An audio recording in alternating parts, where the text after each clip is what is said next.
বাংলাদেশৰ শেহতীয়া পৰিস্থিতিক লৈ উত্তৰ পূৰ্বাঞ্চল ছাত্ৰ সংগঠন নেছয়ে দেশৰ প্ৰধানমন্ত্ৰী নৰেন্দ্ৰ মোদী ডাঙৰীয়া আৰু গৃহমন্ত্ৰী অমিত শ্বাহ ডাঙৰীয়ালৈ জৰুৰীভাৱে দাবী পত্ৰ আমি প্ৰেৰণ কৰিছোঁ। বাংলাদেশৰ শেহতীয়া পৰিস্থিতিত লৈ পেলাই যাতে উত্তৰ পূৰ্বাঞ্চলৰ খিলঞ্জীয়া মানুহৰ পৰিচয়ৰ অস্তিত্বৰ প্ৰতি কোনো কাৰণত যাতে সংকট নাহে সেই সম্পৰ্কত সমগ্ৰ উত্তৰ পূৰ্বাঞ্চলৰ খিলঞ্জীয়া মানুহ চিন্তিত উদ্বিগ্ন। এতিয়া বাংলাদেশৰ পৰিস্থিতিক লৈ গোটেই উত্তৰ পূৰ্বাঞ্চলৰ ৭খন ৰাজ্যৰ খিলঞ্জীয়া মানুহ উদ্বিগ্ন, নেচ চিন্তিত, আৰু সেইকাৰণে দেশৰ প্ৰধানমন্ত্ৰী নৰেন্দ্ৰ মোদী ডাঙৰীয়া আৰু গৃহমন্ত্ৰী অমিত শ্বাহ ডাঙৰীয়ালৈ নেচৰ তৰফৰ পৰা জৰুৰী দাবী পত্ৰ প্ৰেৰণ কৰা হৈছে। খিলঞ্জীয়া উত্তৰ পূৰ্বাঞ্চলৰ খিলঞ্জীয়া জনসাধাৰণে নিজৰ মাটিৰ ওপৰত অধিকাৰ হেৰুৱাইছে। অবৈধ বাংলাদেশীয়ে উত্তৰ পূৰ্বাঞ্চলৰ খিলঞ্জীয়া মানুহৰ মাটি বেদখল কৰিছে। ইয়াত খিলঞ্জীয়া মানুহৰ যি পৰম্পৰা, যি সাংস্কৃতিক পৰম্পৰা, যি সামাজিক পৰম্পৰা, সেই সামাজিক পৰম্পৰাত আঘাত দিছে। আৰু সমগ্ৰ উত্তৰ পূৰ্বাঞ্চলৰ খিলঞ্জীয়া মানুহে নিজৰ মাতৃভূমিত খিলঞ্জীয়া মানুহৰ প্ৰভুত্ব ৰক্ষাৰ বাবে সংগ্ৰাম অব্যাহত ৰাখিছে। উত্তৰ পূৰ্বাঞ্চলৰ ৭খন ৰাজ্যৰ ভিতৰত 4খন ৰাজ্যই বাংলাদেশৰ লগত সীমা সংলগ্ন হৈ আছে। 1885 কিলোমিটাৰ সীমান্ত বাংলাদেশৰ লগত সংলগ্ন হৈ আছে। আৰু এনে পৰিস্থিতিত বাংলাদেশৰ সৃষ্টি হোৱা এই পৰিস্থিতিক লৈ উত্তৰ পূৰ্বাঞ্চলৰ খিলঞ্জীয়া মানুহ নেচ আমি চিন্তিত উদ্বিগ্ন। আৰু সেইকাৰণে দেশৰ প্ৰধানমন্ত্ৰী আৰু গৃহমন্ত্ৰীৰ প্ৰতি আমাৰ স্পষ্ট দাবী যে ইতিমধ্যেই অবৈধ বিদেশী নাগৰিকৰ প্ৰব্ৰজনে উত্তৰ পূৰ্বাঞ্চলৰ খিলঞ্জীয়া মানুহৰ পৰিচয়ৰ অস্তিত্বৰ প্ৰতি ভাবুকি মাতি আনিছেই।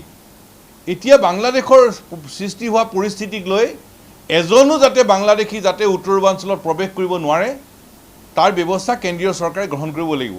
ৰাজ্য চৰকাৰসমূহে সক্ৰিয় ব্যৱস্থা ল'ব লাগিব।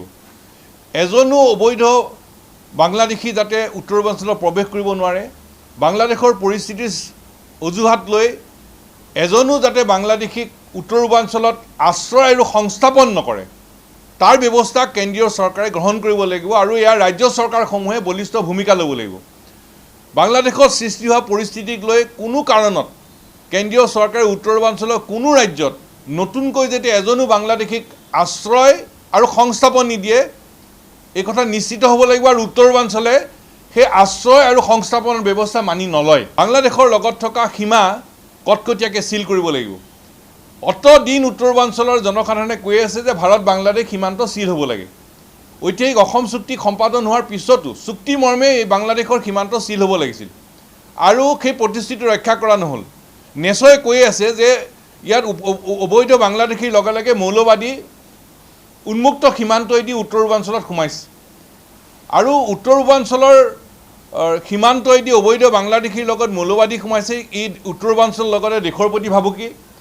আৰু এই north east is a transit route and transit camp for the illegal foreigners and fundamentalist groups coming from Bangladesh. এইটো প্ৰমাণ হৈছে অবৈধ বাংলাদেশীৰ লগে লগে মৌলবাদীসকলে অসম আৰু উত্তৰ পূৰ্বাঞ্চলৰ উন্মুক্ত বাংলাদেশ সীমান্তইদি প্ৰৱেশ কৰে আৰু দেশৰ বিভিন্ন প্ৰান্তলৈ যায়। এইটো আমি কোৱা কথা নহয়, এইটো কেন্দ্ৰীয় চৰকাৰ ৰাজ্য চৰকাৰসমূহে কোৱা কথা। গতিকে বাংলাদেশৰ সৃষ্টি হোৱা পৰিস্থিতিক লৈ প্ৰথম এজনো বাংলাদেশী যাতে উত্তৰ পূৰ্বাঞ্চলৰ আশ্ৰয় আৰু সংস্থাপিত নকৰে আৰু এই কথা মানি লোৱা নহ'ব।